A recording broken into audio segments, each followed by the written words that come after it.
Everyone doing well? I know I am. It's Wednesday. It's beautiful weather going on. And welcome to Montez at Midday. I'm your host, Dre Montez. I also host a podcast titled Who's to Blame. You can follow us on social media. We have a page on Facebook, Who's to Blame, Instagram, Who's to Blame the Podcast, Twitter, at W2B Dre Montez. And also follow us on YouTube. We have a page there as well, a channel, so to speak, where we share our live feeds of Montez at Midday. But I hope all is well, and thank you to our title sponsor, The Weed Squad. Let's get it in. You know what we got to do. High fives. Chest bump. Let's hug it out. There we go. We got that out the way. Got that out. That good? Feeling good. Happy birthday to you if you're celebrating a birthday today. Congratulations. You deserve it. You get that raise. You get that new vehicle. You're finally moving in your own spot. If you got something to celebrate, anniversary-wise or whatever it may be, you deserve it today. Congratulations to you. There it is. Right there. Don't forget, you can also follow the podcast Who's to Blame on different podcasting platforms. We're on SoundCloud, Anchor, Spotify, iTunes, Google Play as well. So check it out right there.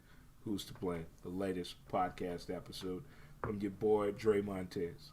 Well, it's way back Wednesday. Has me thinking of the good old days. You know how older people always talk about, back in our day, this is how things used to be. I can't help but think about this time of the year when you tried out for sports, when you tried out for a team. You remember that? What that feeling was like, what that process was like, what you were working on, trying to get better, to be a part of that team, that organization, because you looked at it as like a better opportunity to show your game off, to go to different venues and play different teams, to be on a different level of trying to improve your game. I miss those times and days. Now we know sports has changed over the last 15, 20 years of getting more people involved, not trying to single you out, but to improve as a group, get the sportsmanship up there and out there as well. But back in the day, when you tried out for a team, that was something special. The way you felt after you left practice. If you found out you made the list, you made the cut, so to speak, it made you feel a different way. When you went home and bragged about it, dinner was different at the table. Whether you were talking with your dad or your mom, even your boy, or your closest cousin or relative, you talked about that experience of trying out for that team. Now, whether you made it or not, it still brought out a different competitive nature in you, because you looked at the tryout as something different, something that everyone talked about. If you played with that team or that organization, people looked at you differently. The bravado was like that chest out type moment when you're walking down the street. Yeah, I tried out for them, and I made it. Whether you made it or not, you still had that affiliation at one time at some point in your level of your life of climbing up that sports food chain of getting better. People looked at you differently. And it felt great, and it felt good. But trying out for that sports team, I put that up there with back in the day when you went to sales training meetings to get better at your number. Understand the numbers of the sales world and the sales game. You had to get good at that. You had to have knowledge on that. You just couldn't get out there and sell without understanding the finer things of it inside the numbers game. So when you went to classes like that, it made you appreciate the job even more. It made you put forth the effort a little bit more. That's how I kind of feel about the way we used to try out for sports teams. It was a lot of fun. It really was. Bring back those days. You probably can't anymore. You probably can't anymore. Probably can't anymore at all. But we're testing out and figuring out things as we're getting ready for this softball show that I'm trying to bring to life. The point of softball with Bruh Man. It's going to be focused on the winning team, what happened over the weekend, talking with the winning players and coaches, maybe some of the officials and the tournament director. That's where we're on the road trying to get those connections together right now, trying to gain some, what they call it, kids, sponsorships. But if you want to break it down out to its purest form, trying to get some money for the show to make sure that this thing can happen the way I envision it to happen and the way I want it to happen. But if you just tuning in, it's Way Back Wednesday edition of Montez at Midday, being brought to you by a title sponsor, the Weed Squad. We're going to take a short break right now, and don't forget to get your Mountain Man scrub on if you're judging at home. Wait a minute. That it? Wait a minute. Mountain Man scrub. As smooth as a river flows.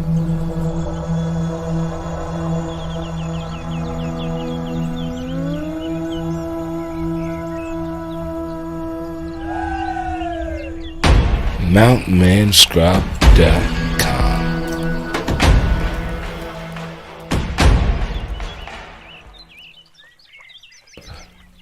Get your scrub on. All right, don't forget to use the promo DRE for your instant savings on Mountain Man Scrub. Get your scrub on today. Get your scrub on. Speaking of today, I sometimes have mentioned this to people, but I really think this really needs to happen. This pay versus the actual talent that you're bringing to the table needs to be a discussion. In the sports and entertainment world, we know how much money these people get paid. At some point, we value the expectations based on what they're getting paid. Their next project, we expect it to be fire. If you're getting paid this amount of money, I expect what you do from now on should be set at this certain type of criteria in this window. We're going to put you right here. So in our normal everyday life, should we value people the same way as we do the entertainers and the athletic people of the world? If we know you're making $9 an hour, what does that mean? If you're making $125 an hour, and let's say we see the bubble above your head, you're walking out, and the futuristic sounds of it, but we know how much money you're making. Is it fair to judge you on the money you're making or your actual performance? Because I'm confused. We're in this get your money phase of life for some reason. Go get your money. Go get your money. But then when you get the money, what are we expecting then? Should you do better? Should you know better? What are we looking at when it comes to the numbers game? The wins and losses? The actual championship? The numbers in the sales team, the sales staff? When you put that number in front of the person or that title in front of the person, are we supposed to expect bigger and better things because of that? But the folks that are getting just the bottom line, below the Mendoza line, and they're going beyond the call of duty, we're just giving them attaboys. That's supposed to work. You're paying them below value, but they're doing things to you that people of value can't even bring to the table. Now you flip that around on the sports world, you get to that aha moment. You get to these teams where there's no big salary player on that team, but they're within 2 games of getting to a championship conference game. But on paper, these teams and these players and these movies that get produced and made, we're seeing the value of the actors and the actresses. And you see the product, you're like, wait a minute. That movie was not that good. Then you get this team together with all this money, all this talent, but they can barely make it to 500. Then you flip around and you go to that mediocre team, they out here battling each and every week. They're 4 games above 500. But then it comes to the point we got to do what? We got to tear the team down because they shouldn't be that good based on media speculation, market value, and overall the fact they beat the curve of evaluating their own talent and coming together and making a better product out of it. We punished them. That is one of the craziest things to me in this world of competing in sports. How the team with and without value is looked at, the team versus the talent versus the pay. You go down the line and all these payrolls out there in the sports world and look at what they've done when it comes to actually winning the championship. Not getting there, not filling the damn seats, not selling more jerseys, not being an Instagram sensation or a Twitter sensation as well, but actually doing what needs to be done while we root for sports teams to win. I'm not rooting for no team because my guy is the number one social media person. I'm not rooting for this team because they have the most identifiable colors when it comes to winning a championship. I'm not with this team because we have the overall biggest payroll in sports history, but we're not winning. I'm not with this movie, this studio, this crew to go out here and put out movies that are going straight to DVD within 1 week of release. No. We in this because we expect a certain thing out of these people and individuals and teams. Now, once we know the value of you, of what you put on your value, we're going to expect each film you do for $30 million, we're going to expect $200 million with the performance. In the athletic sense, now you have that target on you because you wanted to make it all about money. Now we're going to put that on you as well to put that money in the W's. Then if it doesn't match up, it's going to come around to, well, he wasn't in it for the team. So at one point, you want an athlete to be about themselves and get their money. On the other side, you want them to look at it for as what the team can do for them to be able to compete. Meaning we need enough money left over to go out here and get quality key players to go in these specialty positions to help you. But if you take all the money, it's going to be called what, kids? A rebuilding process year in and year out, each and every time. But we're supposed to be okay with this. So anytime we break a television, set a jersey on fire, get into a fight the day our team gets their ass kicked, we should just let that go and blame it on the process of building through pay versus talent. I can't say I'm a part of that. I don't even want to be a part of that. I want to be a part of the fact that we respect what you do in your job, your performance, what you bring into the table, the actual statistical point of your job, in evaluating the numbers. I'm all about that. But me giving you money before you've done anything, that's got to be a little hard stretch. How many of you have actually got a performance bonus before you even accepted the title that the company knew about it? We're going to give you $10,000 to be our sales lead. But you haven't even accepted the job yet. But once you accept the job, here's your 10 grand.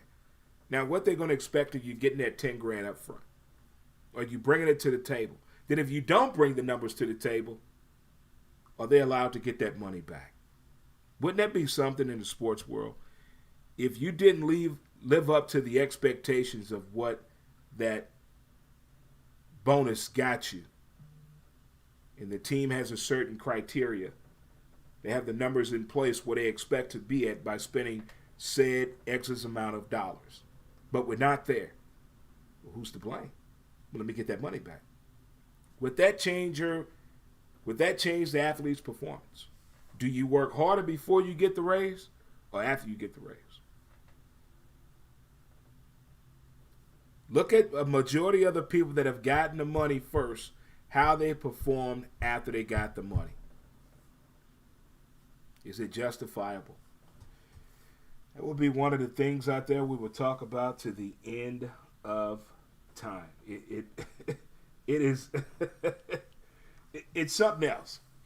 I blame all these people that have won in the sports world because I think we're trying to put together a winning formula in your personal life, in your business life, in your leisure activity. You're trying to put together a winning formula. I don't think there's no right equation for that. I think it must all click together. You really and literally have to have each and everybody on the same table and on the same page. Check out DreMontez.com to get caught up on all the great, amazing sponsors that are part of the show. Don't forget, you can't have unity without community. So support all the small businesses in your area, neighborhood, and hit that sponsor button. That way you can see who's all involved and hands in here with Montez at Midday, as well as the podcast, Who's to Blame. Don't forget to check out the latest episode of my podcast as well. It is out there wherever you listen to your podcast at. It's one of those situations. But the winning formula, that's something I've been a fan of since 1976. When your observation the first time seeing someone win, whether it's through television or your everyday life, you saw winning at some point. Now, how you observe that, how you take that in, and what you want to do with it, that's up to you. That's what you want to do with that. How you're going to use that to your advantage the first time you saw winning. It's something you want to be a part of. You know, growing up as a 70s kid, winning was rewarded with a pizza party. You wanted a pizza party. Everybody wanted a pizza party. It was just something about it. You wanted a pizza party. It was looked at like in a total different world. I get to eat this pizza because my team won a game. And we're being rewarded by having this great, amazing pizza and lots of soda to go with it as well. So we're going hyped up and we're feeling good because what kid doesn't like pizza? So that's how winning was kind of first introduced to me. Then as you get older, you try to always bring back that pizza party feeling. I don't care what you think, how you feel about it. You want to be rewarded and feel like you're part of something that's bigger than you.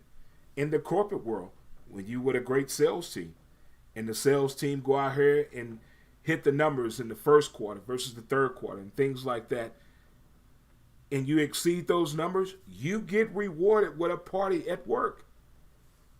That's the pizza party for adults as well.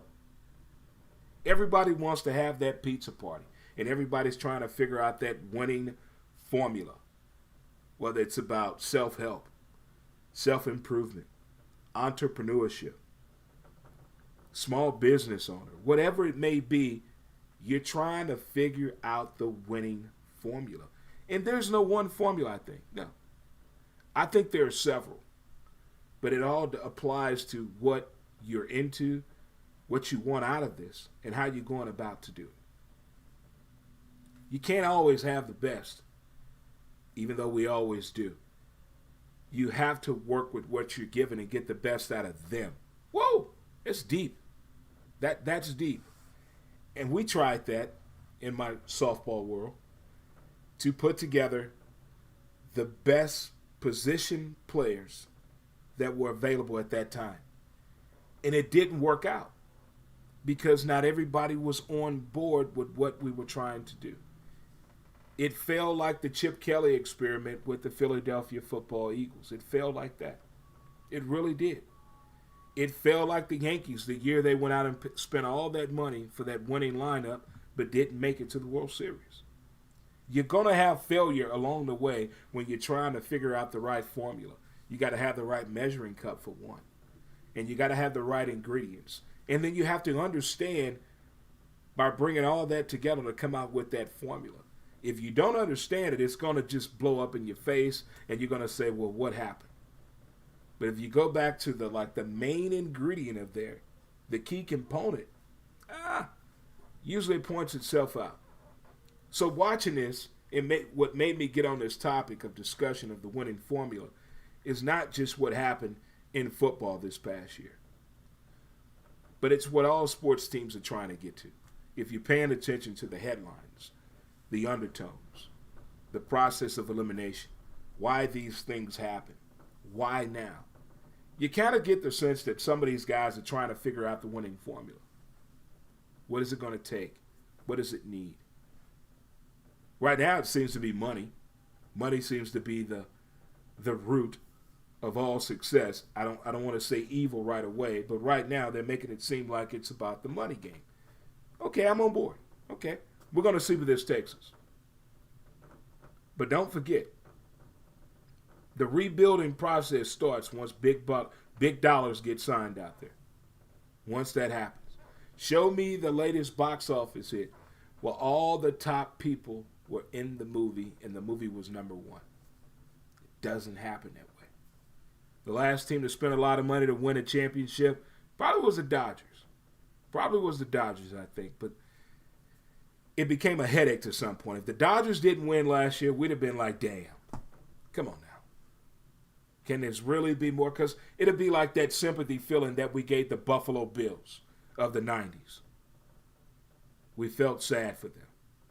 But oh well, things happen for a reason. That's how you got to look at it. Things happen for a reason. Again, it's way back Wednesday. Think about those days and times that you tried out for sports. Think about the days and times when you actually went to a sales training class to get better at your job. It kind of brings back those memories right there. This weather is phenomenal.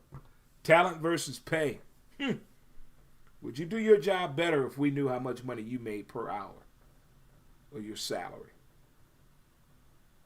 Do you work harder to get that money? Have you worked less since you've got the money? Which one is pushing you, just the money? The title in front of the name?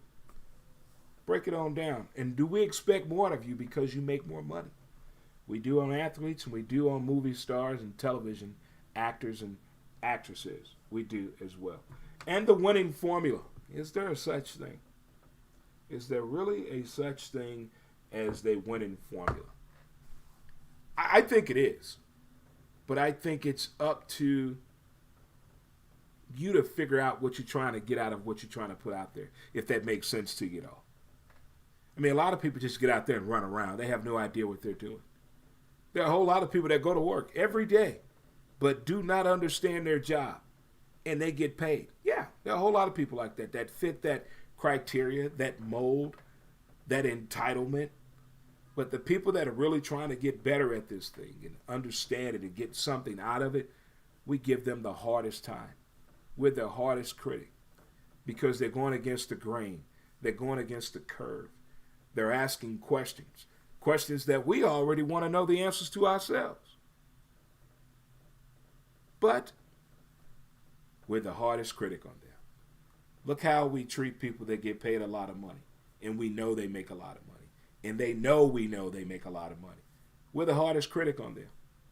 But the people we have no clue about, we barely know their name, they're kind of suspect, suspicious, but doing great things, we don't have nothing to say. We have an undertone for them. We have a simple line of understanding for them, whether they fail or succeed or try. We have already built-in excuses for them. But for the ones that we know about that make the money, we put the bar pretty high up here. Is it fair? Of course not. Of course not. Is it behavior that's warranted? Yeah, I could look at it that way. But in the end, in the value, if these things don't work out on the sports side, I'm not going to be the guy to say, I told you so. I'm the guy that's going to say, why didn't this work? Why? Is it the locker room? Was it social media? Was it the coaching? Was it the sportsmanship that we did not recognize and see? When things don't happen that we think should happen in sports, or with a great movie cast, a great television combo duo from writing to producing to the stars in the show doesn't work, we have more questions in life. Why that didn't work? But on the other side, there's things going on that do work, and we can't figure that out either. That's the beauty of it all. That is the beauty of it all, when you don't know what the hell just happened. And we're looking at this like, wait a minute. How in the... Let me get this straight. But they're not even that good. How in the... But it works. Works for some. works for others. But it's a fun thing to watch, though. And as we're getting close to the most anticipated time of the year, that being March Madness. Let the insanity begin, kids. Let the insanity begin. I would like to thank you, great folks and great people, for stopping by, saying hello, as we're on the road to success here, as we're traveling the Southeast region, trying to figure out a plan to go with the Point of Softball with Bruh Man, the up-and-coming softball show. We're trying to get some things happening today. Wish us luck. Wish us luck. Wish us luck. And again, happy birthday to you all out there that are celebrating a birthday. And keep up the great work, most importantly, guys. Keep up that great work. And it's my favorite time of the year, guys. Softball season time. You guys go at it, attack the day, and appreciate the opportunities. And as my great-grandpappy always told me, 2 wrongs don't make a right, they make a left turn. You guys enjoy the rest of your day, and I appreciate it for you tuning in and watching Montez at midday. And I think we out of here. Peace.